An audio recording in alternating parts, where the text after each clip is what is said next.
ভারতের বিপক্ষে টেস্ট সিরিজে বাংলাদেশের বোলারদের সামনে বিশাল চ্যালেঞ্জ।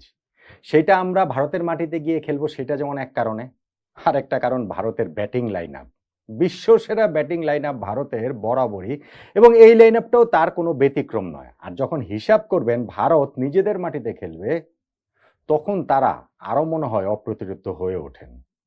সো আমাদের নাহিদ রানা, হাসান মাহমুদ, তাসকিন আহমেদ, মেহেদী হাসান মিরাজ, সাকিব আল হাসান, তাইজুল ইসলাম যারাই শেষ পর্যন্ত খেলেন না কেন একাদশে, তাদের জন্য যে আসলে কত বড় চ্যালেঞ্জ অপেক্ষা করে আছে, এই ভারতের ব্যাটসম্যানরা কত বড় চ্যালেঞ্জ নিয়ে অপেক্ষায় আছেন সেটা নিয়ে একটু আলোচনা করি।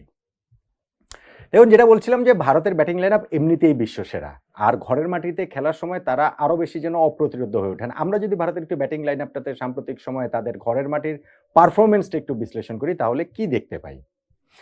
ধরেন ক্যাপ্টেন রোহিত শর্মা 2022 সাল থেকে আমরা যদি একটা হিসাব করি, যে গত এই 2022, 23 এবং 24-এরও তো প্রায় আমরা মাঝামাঝি পর্যায়ে পেরিয়ে এসেছি, গত 2-2.5 বছর হিসাব যদি ধরি, তাহলে রোহিত শর্মা ভারতের মাটিতে যে 11টা টেস্ট ম্যাচ খেলেছেন, তাতে তিনি 732 রান করেছেন, তিনটা সেঞ্চুরি রোহিত শর্মা করেছেন।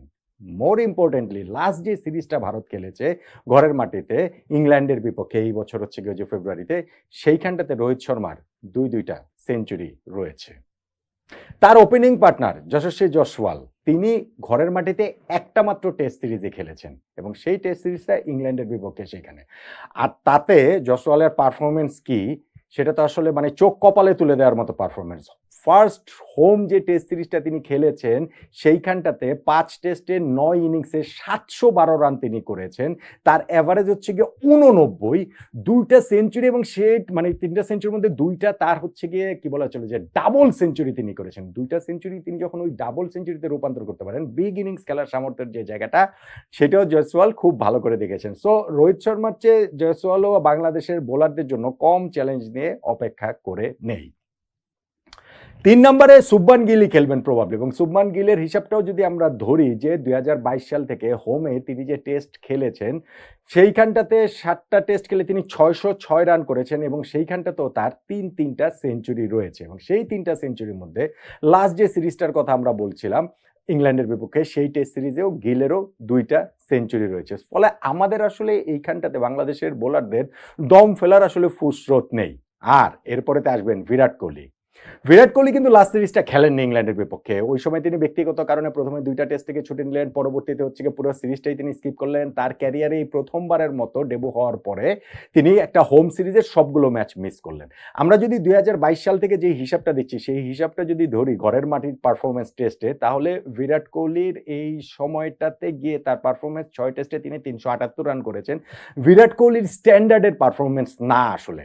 বেসিক্যালি শ্রীলঙ্কার বিপক্ষে যে সিরিজটা খেলেছিলেন, সেইখানটাতে পুরো সিরিজে তিনি 50 মানে অস্ট্রেলিয়ার বিপক্ষে লাস্ট যে সিরিজটা খেলেছেন 2023 সালে, সেইখানটাতেও ইনফ্যাক্ট 50 বিহীন অবস্থাতেই তার পুরো সিরিজটা কেটে যাচ্ছিল। এবং এই অবস্থায় সিরিজের লাস্ট ইনিংসটাতে বিরাট কোহলি খেললেন একটা 186 রানের ইনিংস। 186 রানের বিশাল একটা ইনিংস কোহলি খেললেন। ফলে কোহলি ওই যে একটা টেস্ট সিরিজ তিনি স্কিপ করেছেন, ওই কারণে তিনি ক্ষুধার্ত থাকবেন। ঘরের মাটির পারফরমেন্সের কথা যদি বিবেচনা করেন, সাম্প্রতিক সময় লাস্ট ইনিংসটার কনফিডেন্স থেকে আসলে তিনি অনেক কনফিডেন্স মানে নিতে চাইবেন। ফলে বাংলাদেশের বোলারদের জন্য এই জায়গাটাতেও একটা আমাদের কঠিন সময় মনে হয় অপেক্ষা করে আছে। সো ব্যাটিং এর এই টপ অর্ডারে ভারতের যদি আমরা ধরি যে ব্যাটিং অর্ডারে 1, 2, 3, 4, এই 4 জন বাংলাদেশের জন্য অনেক অনেক অনেক বড় থ্রেট হিসাবে নিশ্চিতভাবে আবির্ভূত হবেন। এখন 5 আর 6 প্রবাবলি ভারত 6টা প্রপার ব্যাটসম্যান নিয়ে খেলবে। 5 আর 6তে কারা খেলবে সেটা এখনো ঠিক হয়নি, কিন্তু এইখানটাতে ধরেন হচ্ছে গিয়ে ঋষভ পান্টকে ফিরিয়ে আনা হয়েছে। সেই 2022-এর গাড়ি দুর্ঘটনার পর প্রথমবারের মতো তিনি টেস্ট টিমের সুযোগ পেয়েছেন। তিনি এর আগে ওয়ানডে খেলেছেন, টি20 খেলেছেন, কিন্তু টেস্টে প্রথমবারের মতো সুযোগ তিনি পেয়েছেন। KL রাহুলও এখানে ফিরিয়ে আনা হয়েছে। ইংল্যান্ডের বিপক্ষে সিরিজে তিনি একটা মাত্র ম্যাচ খেলার পরই ছিটকে গিয়েছিলেন। ধ্রুব জুরেল, যিনি লাস্ট সিরিজটাতে যা ডেবু হয়েছিল, একটা ম্যাচ উইনিং নকও তিনি খেলেছিলেন, তার তিনিও জায়গাটা ধরে রেখেছিলেন। এবং সরফরাজ খান, তারও ডেবু হয়েছিল লাস্ট সিরিজে। এই 4 জনের মধ্যে প্রবাবলি 2 জন একাদশে খেলবেন।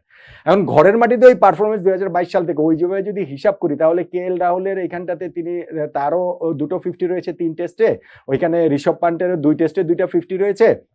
ধ্রুব জুড়েল আর হচ্ছে গিয়ে সরফরাজ খানের তো লাস্ট সিরিজে ডেবুটা হয়েছে এবং সেইখানটাতে সরফরাজের যেমন ৩টা 50 রয়েছে সিরিজে।